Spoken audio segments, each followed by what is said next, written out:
some of the wealthiest self-made millionaires who have not inherited wealth or trust funds have an average net worth of around $6 to $8 million and range in age from 40 to 55 years old. These are individuals and couples that started with little. Some worked right out of high school to start their careers and worked their way up. And some graduated college with $50 in their bank accounts. No matter how they started, they all had similar habits to manage their money. Here are the 8 smart money habits to build wealth in your 20s. If you want to build wealth, you cannot waste money on paying interest on consumer credit, such as credit cards and even a car loan, because most credit cards charge notoriously high interest whenever you carry a balance. Prioritize paying these balances off in full every month and on time to keep a good credit score. Only charge what you know you can pay off and avoid store credits in general. This may seem obvious, but dodging debt is certainly a habit that can help your overall financial picture. Outside of the mortgages on your home, make sure to reduce and eliminate all debt. Habit number 1, avoid debt. We hear time and time again, don't get a car. They depreciate in value the second you drive one off the lot. Self-made millionaires typically buy instead of lease any new car with plans to hold on to it for a while. By keeping their cars long-term, they can use the time between car purchases to save up cash that would otherwise go towards a monthly payment. If you need to finance the car, pay it off as soon as you can and plan to keep the car long after that loan is paid off. Habit number 2, buy a car if you have to and plan to keep it long-term. If you have an unexpected expense, such as an urgent car repair or medical bills, a rainy day fund that is immediately available for withdrawals can help you afford it. This way, you don't need to charge the expense onto a high-interest credit card or take out a personal loan. It is recommended to have 6 to 9 months of your monthly expenses set aside. This is one of the first steps someone should do in building a solid financial foundation. Habit number 3, have emergency funds.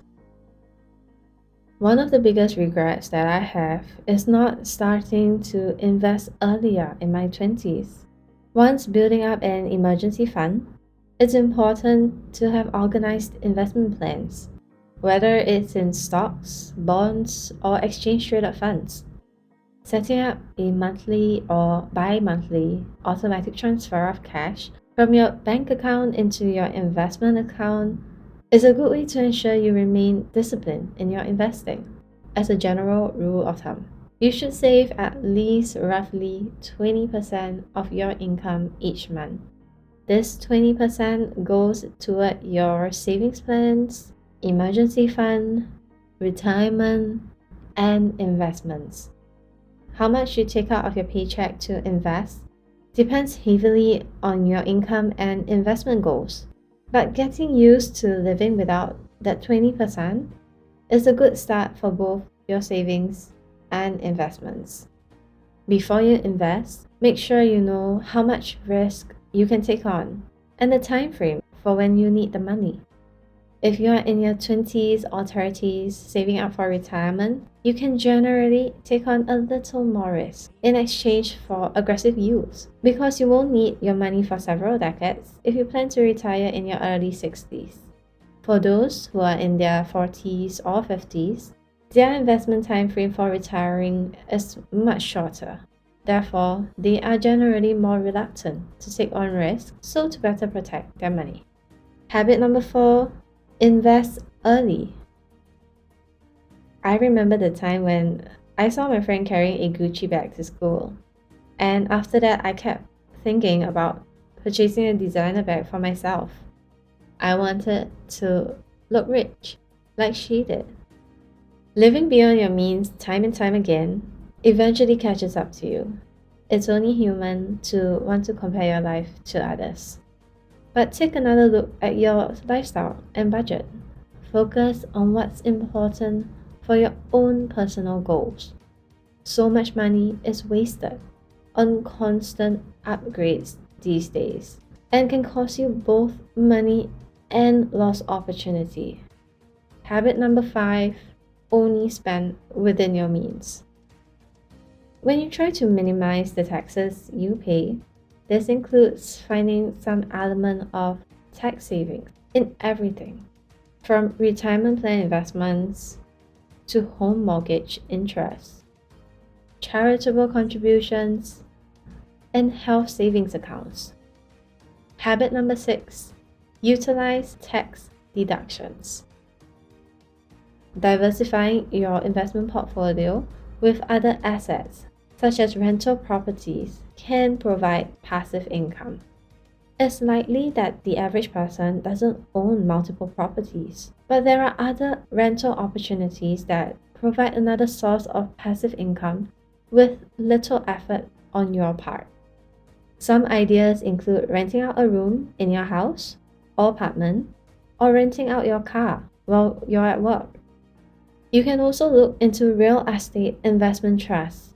When you invest in one, your money is put together with other investors in a collective investment scheme that invests in a portfolio of income-generating real estate assets, such as shopping malls, offices, hotels, or serviced apartments. Habit number 7, look for other income streams. I used to buy a cup of bubble tea for $4 3 times a week. $4 for a drink didn't seem too expensive or unaffordable to me.